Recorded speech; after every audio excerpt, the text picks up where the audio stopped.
Welcome to The Mortgage Voice with Jeff Barton, your voice in the mortgage industry. Each week on this program, Jeff and his guests share their expertise, personal anecdotes, and the latest industry news to keep you in the loop. Now, to provide you with insight and help you navigate the consistently changing world of real estate lending, here is your host for The Mortgage Voice, Jeff Barton. Welcome, everybody. This is Jeff Barton, your voice in the mortgage industry. Welcome to the show. Thank you for tuning in each and every week. You know, if you want to see and hear what we do each and every week, a couple of places you can go. TheMortgageVoice.com is a great place where you not only can hear and see me, the segments of the show, but also look at the guests that do come on and find a way that you can get in touch with them at your leisure, as opposed to listening to the show and trying to find a pen to write things down. That's a good way. The other way is YouTube. Go to YouTube, Jeff Barton, the Mortgage Voice on YouTube. You can see this, as well as many, many, many other shows. We've been doing it for several years. Daryl's back with us. Daryl, how many shows have we done together now? We have done over 400. Okay, so at least 400 with the best in the business. And if anyone ever wanted to get on the radio, he's the guy to help you do it. And so appreciate having you back, and welcome back. Thank you so much. I appreciate it. Thank you very much. Okay, so at YouTube, Jeff Barton, the Mortgage Voice, you can see and hear everything you want to hear, as well as themortgagevoice.com. This is Jeff Barton. This is The Mortgage Voice. Okay, welcome back to the show. Now, I want to just briefly talk about some of the things that change people's lives and what changes people's lives and why we do what we do, really. The reason is because we've seen another sea change in the mortgage industry, and what has made people sit on the sidelines until now to do something, or what is making people more motivated to do something now than they did when rates were low. So I just wanted to, Daryl, we'll bring you in. Life-changing events. What have you experienced recently or in the past that you went a 180 in your life or 90 degree? Well, some of the 180s are job-related, obviously, but as you get older, the health issues crop up, right, and make decisions for you sometimes in terms of what you can do and what you can't do. I know a lot of people that are my age and above are no longer interested in living in a two-story house. Right. They all want, some sort of a... Yeah, just single story, so you don't have to climb stairs. Yeah, no, and okay. My sister just called me yesterday and said she missed the last stair and broke her wrist. Oh, you're kidding me. My wife had broke her leg.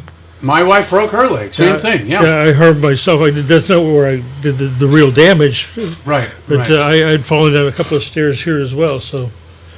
Yeah. Stairs, big deal. Old people, big deal. It is a big deal. It's one of the reasons why, I guess, in that age group, my age group, Daryl's age group, that people do want to scale back, scale down, maybe get into a situation where they're not necessarily in control of the gardener and the plumber and have to fix the roof, maybe into some facility or a condo or something like that.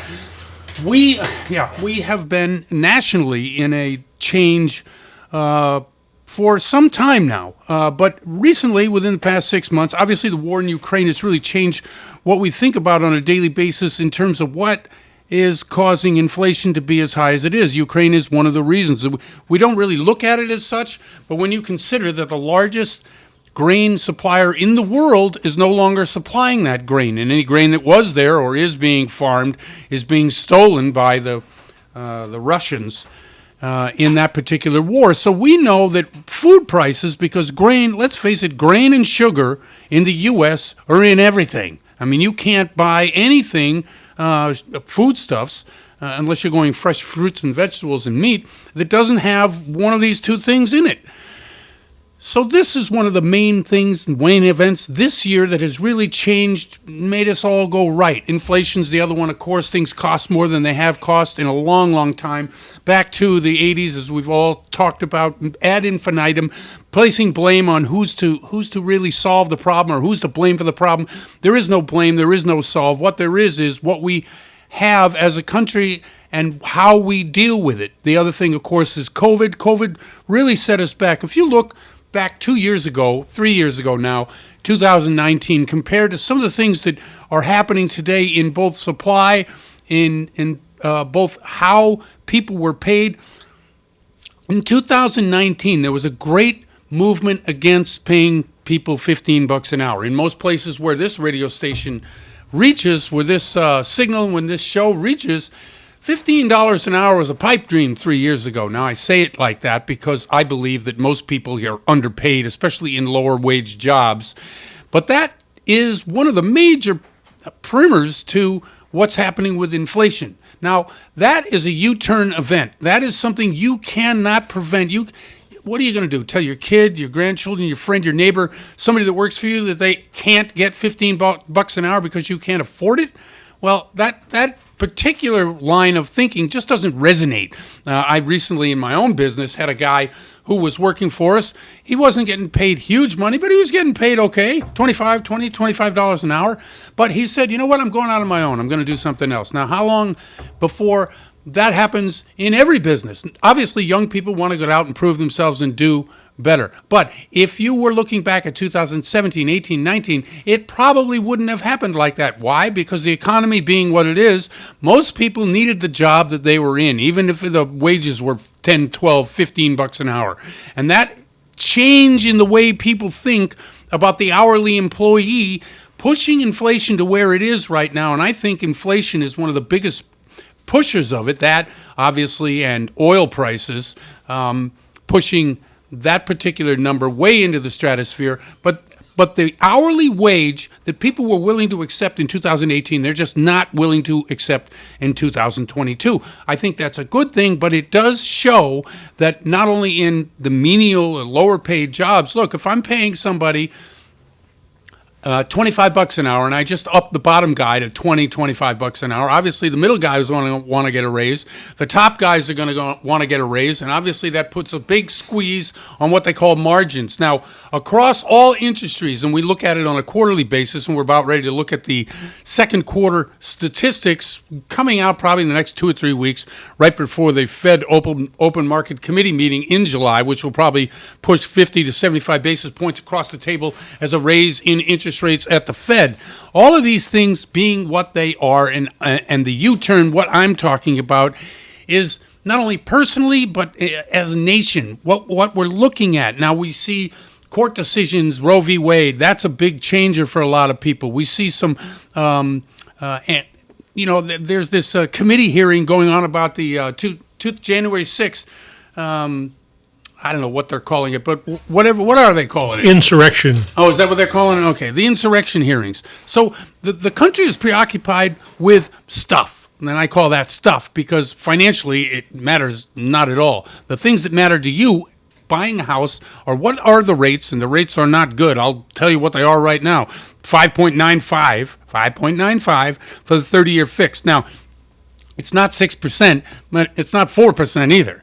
5.30 is the 15-year, 5.35 is the FHA, 5.10 is the jumbo, and 5.40 is the 5/1 ARM. Now, these are averages that a great website that we've used for years as part of our service to you is to obviously research what we're talking about, and that particular, say, the Mortgage News Daily is a place where you can go and get free information.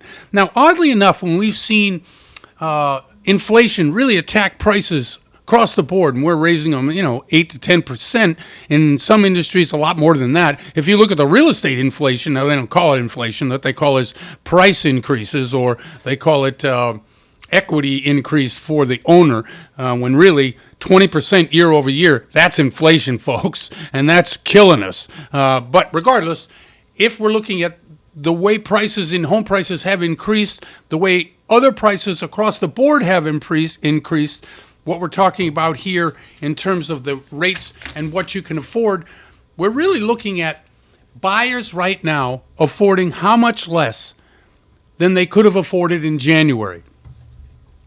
The rising rates cost the typical home buyer up to $165,000 in purchasing power.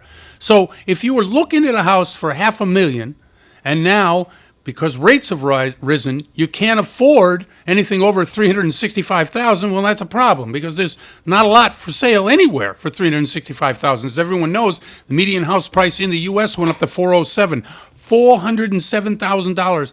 That's a ton of dough in most places. Now, where this show reaches, maybe not so much.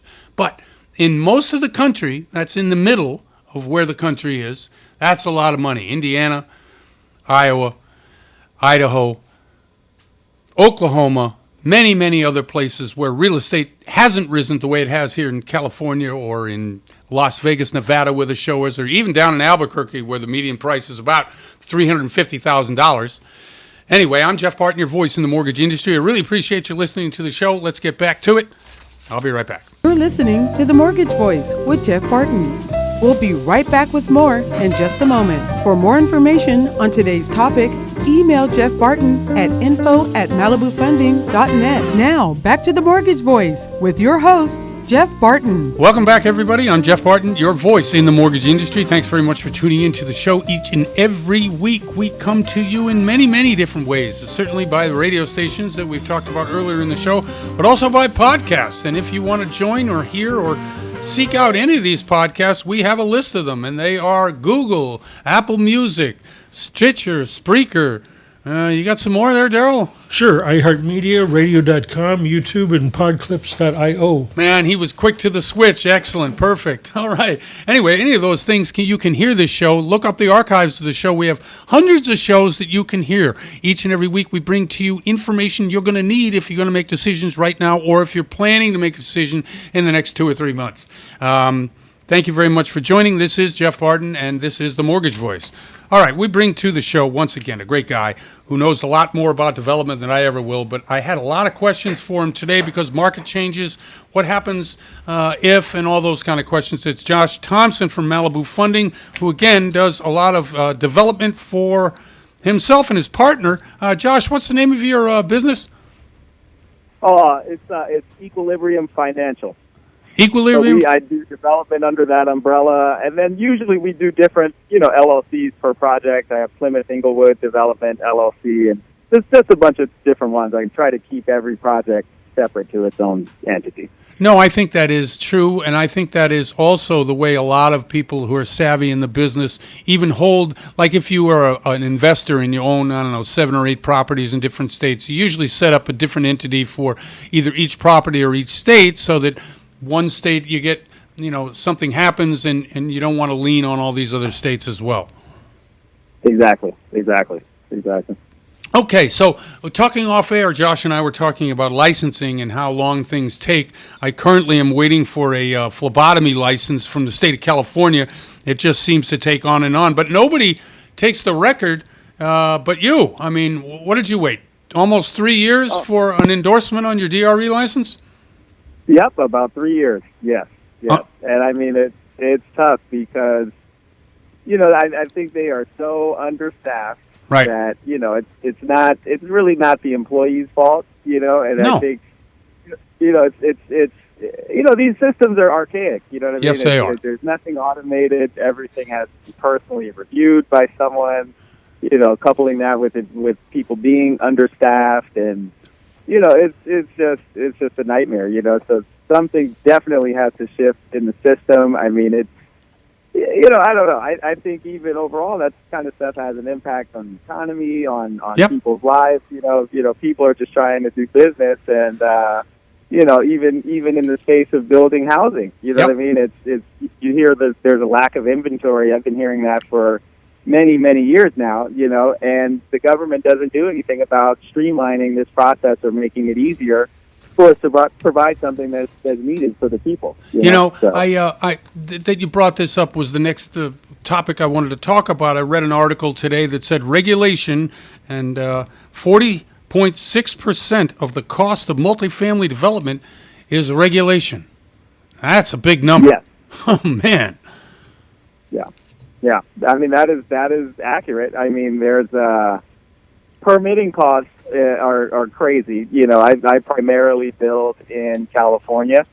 So, there's you got the school fees, taxes for every unit you're building. You have, all these different ancillary fees, the plan check fees and all that stuff. I mean, on this Inglewood project to build 20 houses, the permits alone are over 300 and something thousand.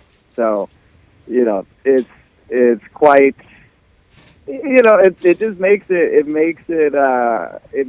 tough for there to be people to even do projects, you know what I mean, because of all these costs. And, you already have other soft costs that you need to pay, like architectural fees and stuff to get it there. Sure, geology, depending on the site, it could be archaeology, it could be all kinds of environmental, all kinds of stuff.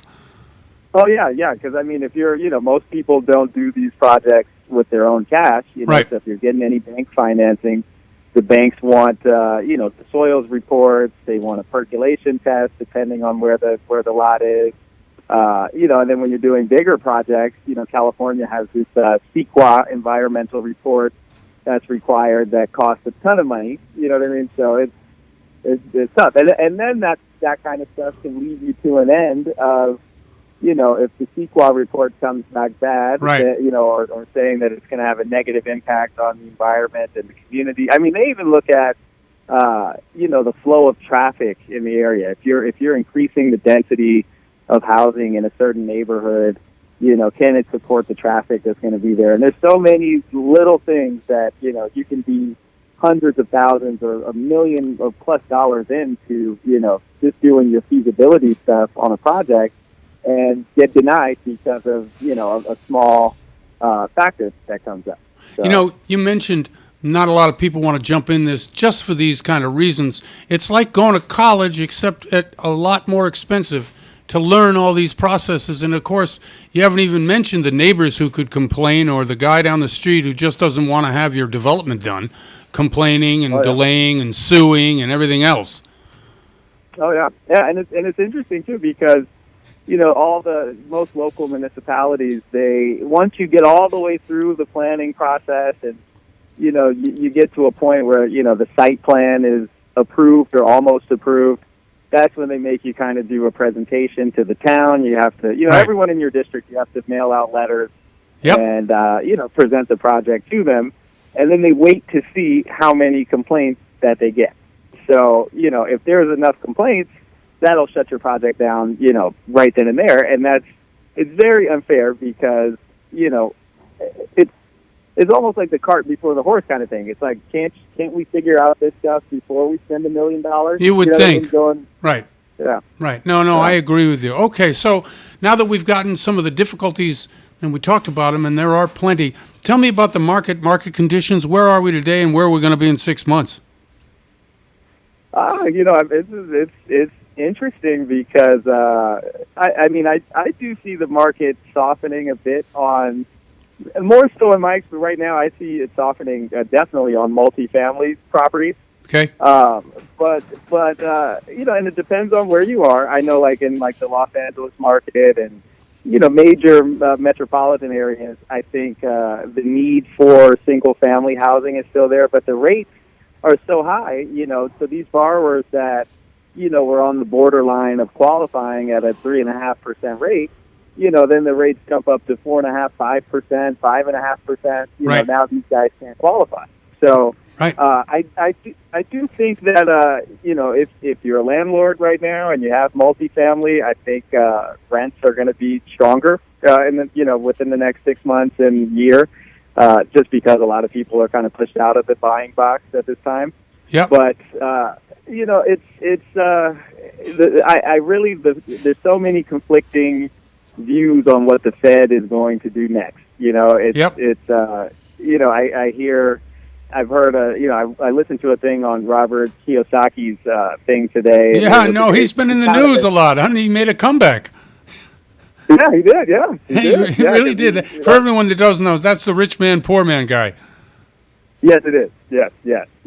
So he had an economist guy on there recently in the past couple of weeks or so, and he had an interesting view. He thinks that the Fed is going that this June rate hike that they just did is actually going to be the last rate hike that they do, and he thinks within the next 6 months you're going to actually see them start to slash rates because there's a lot of credit out there, right? So I guess his view is that the Fed can't let the real estate market go bust because there's so much credit out there that that would be a major issue and would lead us into a very deep recession. But the other things that are at play, there's a lot of stuff that is outside of our control and even American control too, because of supply chain stuff. There's so much material that we consume and product that we get from other places that, even China is still on lockdown in some cases, and they keep doing that. So,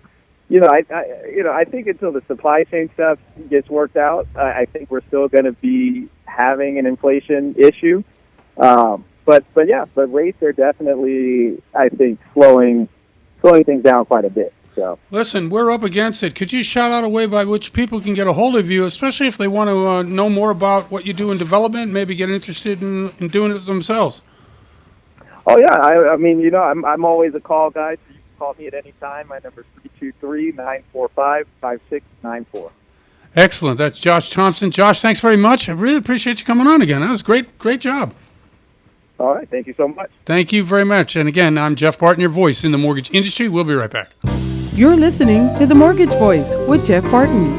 We'll be right back with more in just a moment. For more information on today's topic, email Jeff Barton at info@malibufunding.net. Now, back to The Mortgage Voice with your host, Jeff Barton.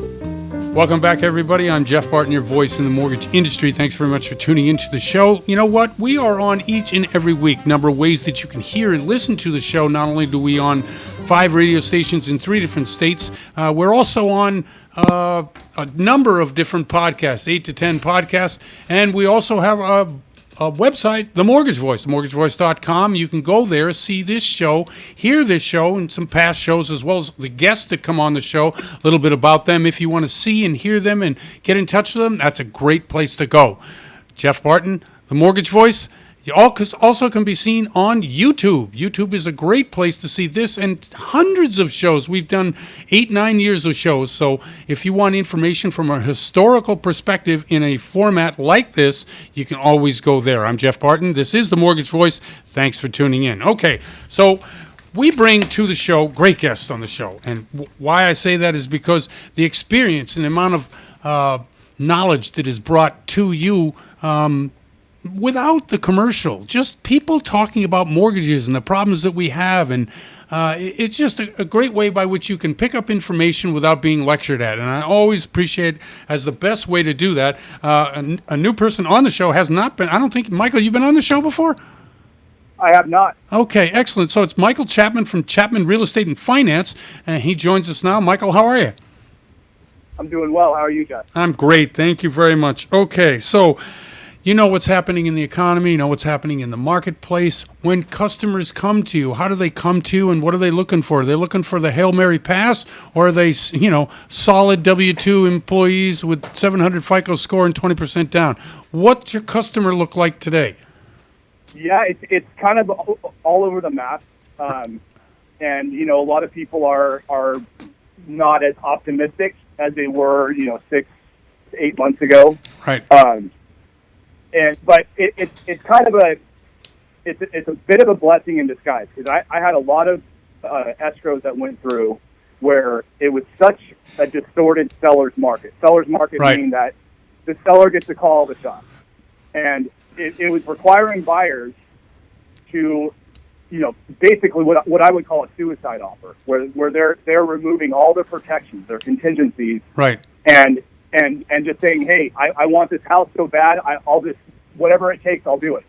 And, I saw some $100,000 over the appraised value and going like this. So now this is shifting, still a seller's market, but with the higher borrowing costs, with higher rates, it kind of calmed things down a little bit, and now people are buying houses at value. So I'm trying to tell my clients, like, hey, keep your head up.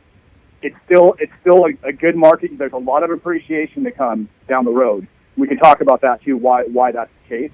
Okay. But now people, even though their monthly payment might be a little bit higher, they're not throwing a bunch of money away on a appraisal differential.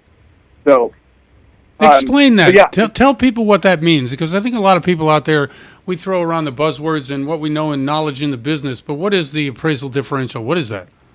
Yeah, so let's say someone's offering a house at big numbers here in California, so $1 million, pretty standard here, and the listing price is $1 million. They get 20 offers, and they're bidding each other up, and they end up going into contract at 1.1 million, so 1,100,000. Right. Okay, and then we ordered the appraisal. The lender has to have an appraisal that shows the lender that that's the value. Well, if the appraisal comes in at 1 million or 1,010,000, okay, you have an appraisal differential where the contract price is 1.1, but the appraisal came in at 1,010,000. So now you have a $90,000 differential. So if you have removed contingencies, you're stuck. You're going to have to pay that difference. If you have contingencies, you can renegotiate and see if the seller will come down. So that's kind of what's happening now with this market, where you can expect to, you should be able to buy the house at what the value is right now, and that's a big difference.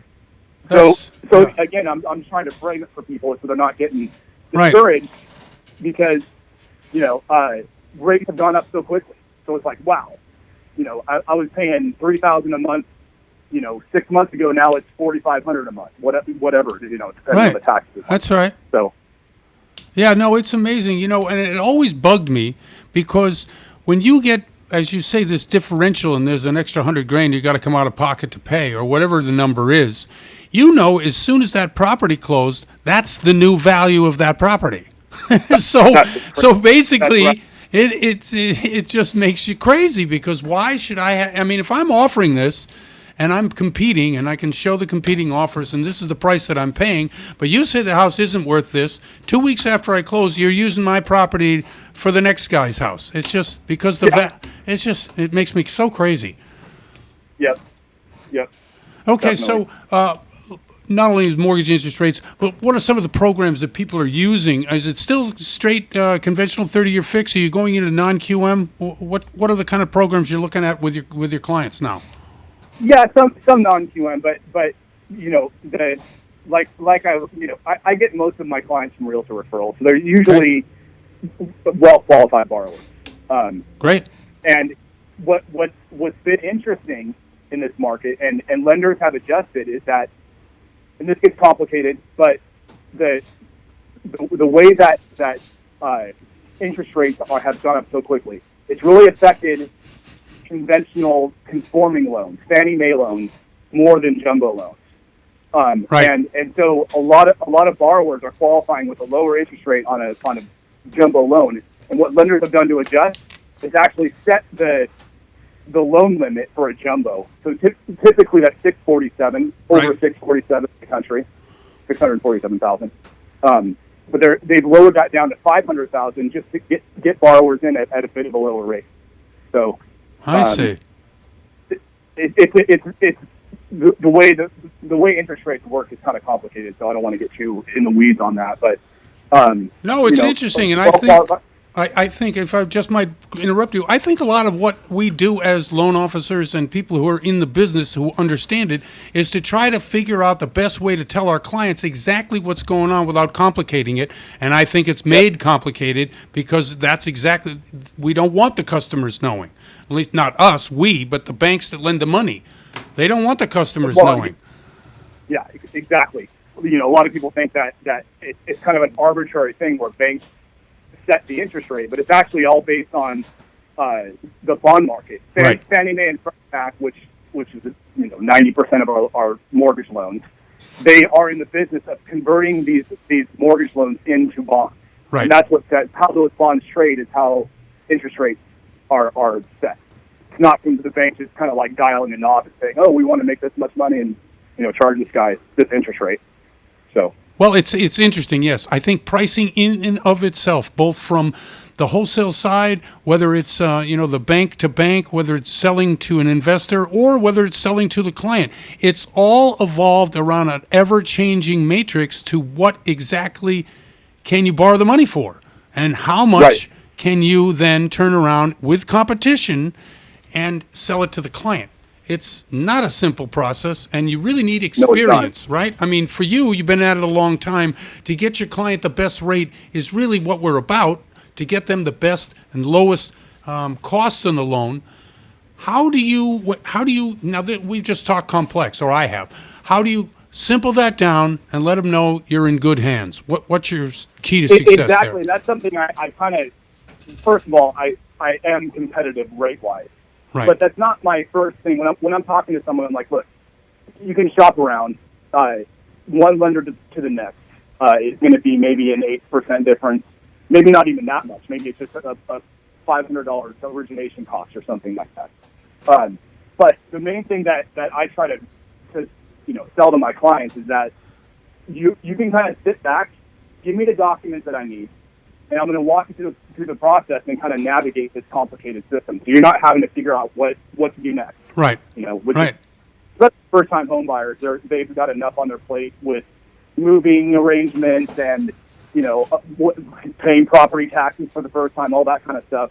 So listen, let me take care of this. You're going to get a good deal, but I'm also going to navigate these choppy waters so you're not having to stress out and like, well, oh, what do I do next? Right. As opposed to something like you see on TV, and not to put Quicken Rocket Mortgage down. I actually use their wholesale line, but you see these commercials where it's like Rocket Mortgage, come work with us and we'll take. You're on your own. You're flying blind to you guys. Right.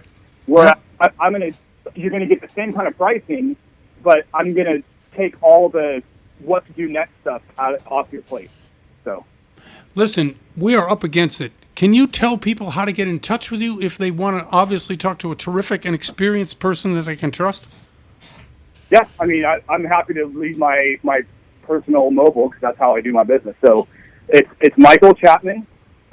Give me a call or a text, 619-888-3049. Excellent. Michael, thank you very much for coming on to the show. Great information, great insight, and we'll have you back soon. Thank you. Appreciate it, Jeff. Thank you. That's Michael Chapman from Chapman Real Estate and Finance. I'm Jeff Barton, your voice in the mortgage industry. We'll be right back. You're listening to The Mortgage Voice with Jeff Barton. We'll be right back with more in just a moment. For more information on today's topic, email Jeff Barton at info@malibufunding.net. Now, back to The Mortgage Voice with your host, Jeff Barton. Welcome back, everybody. I'm Jeff Barton, your voice in the mortgage industry. Thanks very much for tuning into the show. Each and every week, we bring to you unbelievable guests, people who can really talk the shop as well as walk the walk, and that I do appreciate. If you wanted to hear past shows where we kind of do the same thing, several places you can go. We're on radio stations. We're on 5 of them in 3 different states. We certainly are on a number of podcasts. Daryl, you have the list for us? Because I can't remember it. I sure do. We're on Apple Podcasts. We're on Spotify, Spreaker. We're on Stitcher, iHeartMedia, radio.com, YouTube, and podclips.io. Oh, yeah, podclips.io. If you want a number of different podcasts and you want one place to go to podclips.io. They have all kinds of, as I said, different podcasters, whether it's health or whether it's lifestyle or whether it's sports or, in my case, financial. You can see and hear all really interesting people who are on there. Go to podclips.io. And also themortgagevoice.com. Yes, and themortgagevoice.com, and that's a great place to also see what we do, see our guests, see their pictures, learn a little bit about them, and a way by which you can contact them. Jeff Barton, The Mortgage Voice, thanks very much for tuning to the show. Okay, so back with us again is Charles Giscombe from Malibu Funding, who has been traveling the world trying to figure out what's happening both to the mortgage interest rates as well as, what's going on with the business. Are we up, we down, are we in, we out? Charles, give us your idea, and by the way, welcome and hi. Well, thank you, Jeff, for having me again. As always, a pleasure to be here. Hey, man, we're in the industry. We're in the thick of it. You know? Yeah, the bottom line right now is we know that interest rates are up. We know that the market is shifting, and from that standpoint. But we also know that our job is to find alternative choices and resources in order to still get deals done, because the market is still out there and the market is still moving. So that's what we've been doing, just trying to find the best programs out there for people who are still trying to transact, who are, in the mix of this and trying to get deals done. I was reading today, and I was reading about a number of lenders laying people off. First Guarantee, their 400 people got let off, I guess over a third of their sales force. I just saw Chase Manhattan, JP Morgan Chase rather, they are firing people.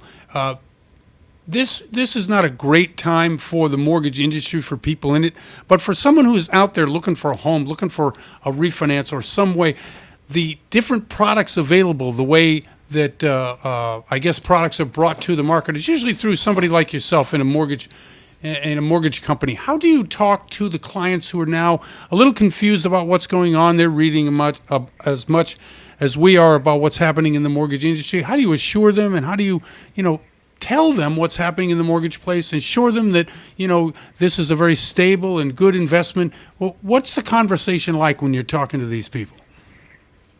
That's a great question, Jeff. It's always what I try to do initially with every client is what they're hearing on the news and how they're hearing it can be very scary for a person who is not in the industry the way we are. Right. So if they're just the common folk who are looking to get involved with a mortgage, it sounds very scary because the interest rates are rising and rising. I just try to demystify that. I actually just try to speak to an individual and let them know this is nothing new that's happened.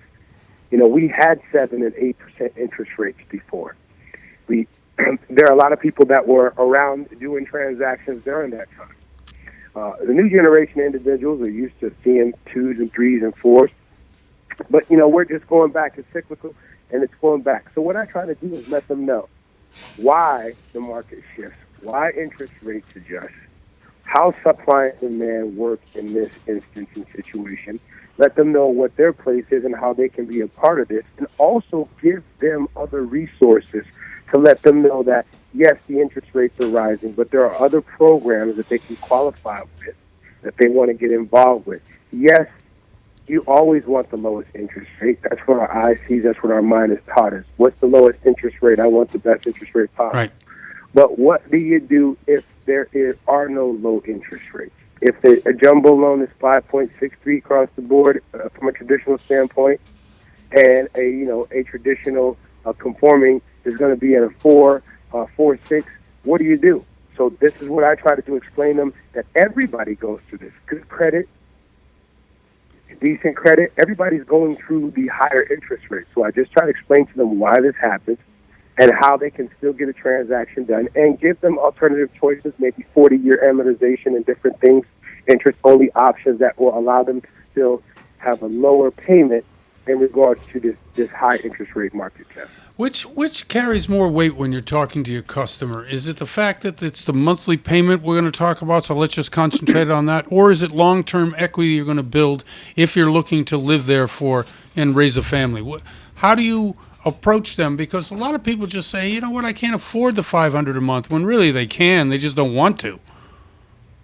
Correct, and that's what it is. And I explain to them, there's 3 ways to look at the situation. Obviously, there's people that are interest rate conscious. Right. Which anybody who is interest rate conscious needs to get their mind out of that. Obviously, you still want the lowest interest rate, but if your lowest interest rate is going to be a 5%, well, hey, it is what it is.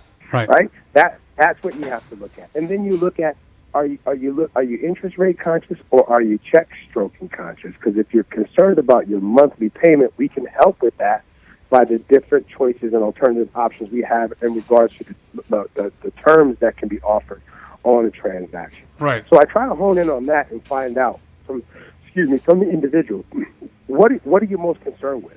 Because people think that they're rate interest conscious, but when they find out there's an ability for them to get in a loan that doesn't have any mortgage insurance, first and foremost, if they can get in a loan that has a higher amortization, that will allow them to stroke a lower check, and that's what they're really concerned with. And so I try to focus on what is it that's happening in the industry, what can you do to lower your payment, and, if you're interest rate conscious, everybody is right now. Everybody's in that same boat, in that same bag. Okay, the popular program. What is the popular program? The non-QM or the regular 30-year fix? What are people looking at? Basically, your customers, and whether it's an investment client or whether it's just somebody looking to buy a home for their family. What are the programs do you think? I guess are the most popular.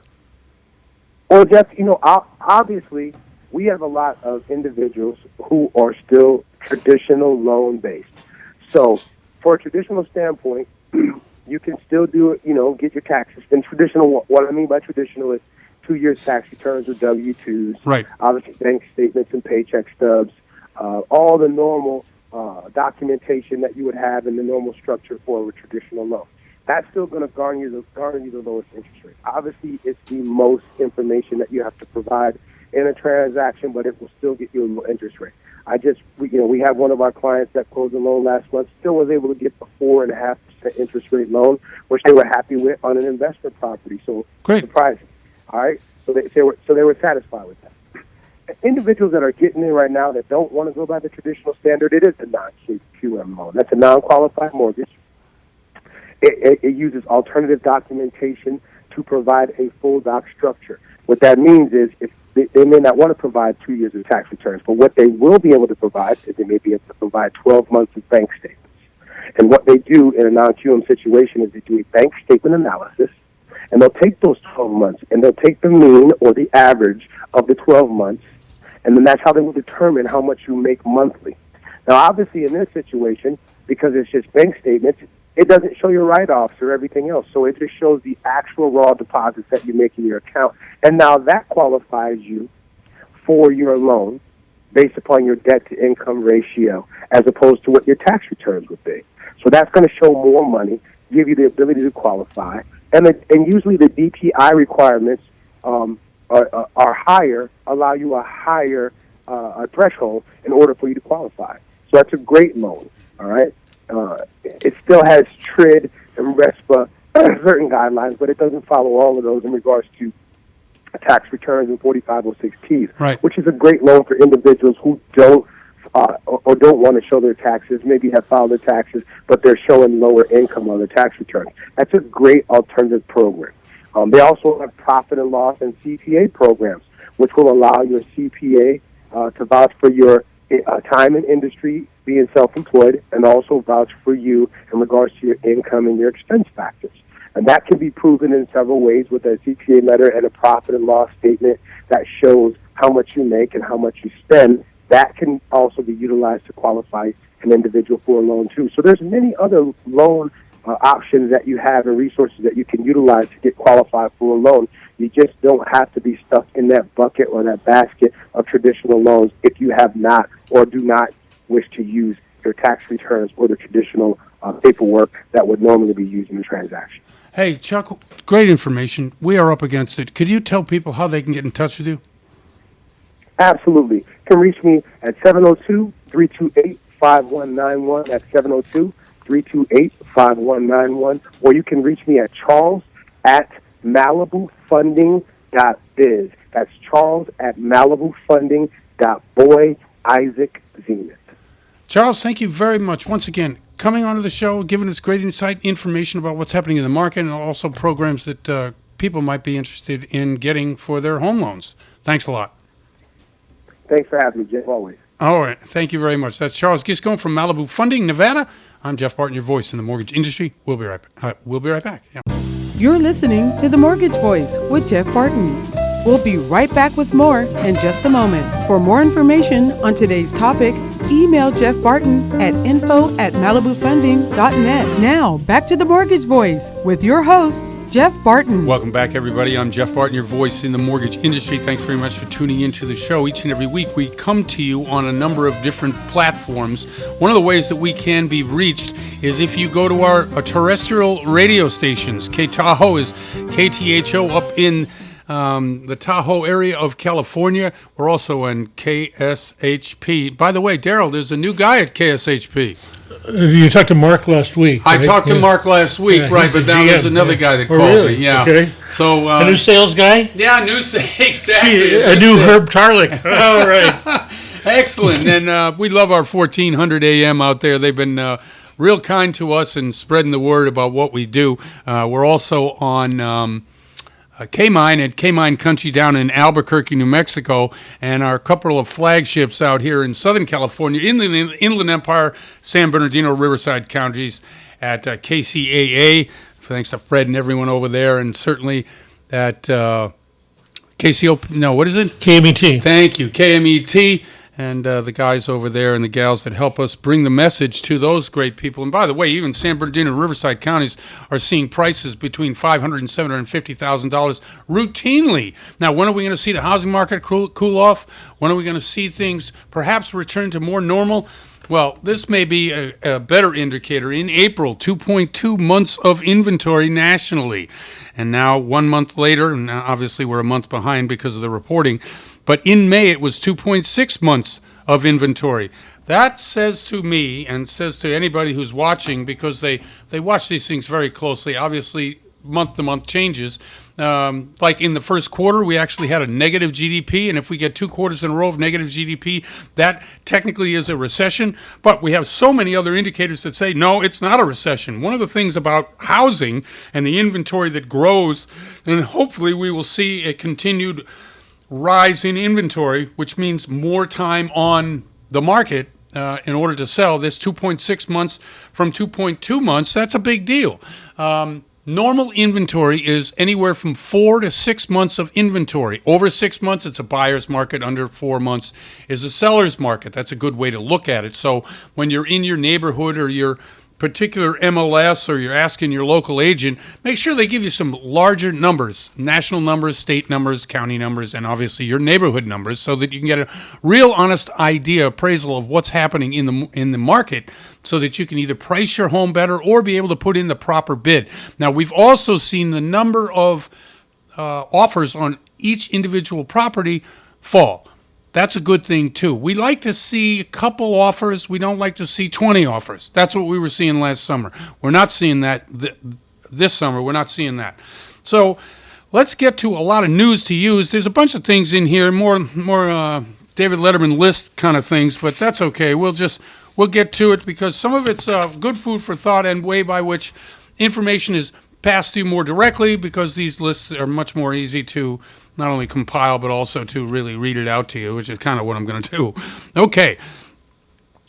The purchasing power we talked about, navigating a slower economy. Navigating a slower economy for both you, for your agent, for the seller, or for the buyer, for people looking for a loan. That's the important thing. So whether we're in a recession, whether we're coming into a recession, whether we're actually doing a lot better than we think, you have to know a little bit about the macro of all of this stuff before you can begin to say, okay, my job is safe. Yes, I feel secure. My neighborhood that I'm going to go to is a good neighborhood that will increase in value. The amount of money I have in the bank is great for the down payment and whatever reserves they require. All of these questions, and my FICO score is awesome too. These are things that you have to consider during each economic either downturn, uptick. There are pitfalls in all of it. So, 5 high-frequency indicators for the economy. What are they? Okay, now we've gone to this before, and it's kind of a confusing thing. It's on housingwire.com. Now, the other thing, all of these services, I told you 3 weeks ago, are now charging for this information. It used to be free, whether it's Inman News, whether it's Housing Wire, as I said, whether it's Mortgage News Daily, whether it's Yahoo or MSN, Business News. They all have now a plus beside their particular name, which means that that's what it's going to cost you more. Plus $5 a month, plus $250 a year, whatever it is. So I apologize if the information isn't quite up to spec of what it was. We are still searching out better information at a cheaper cost, and that's always the way business is done.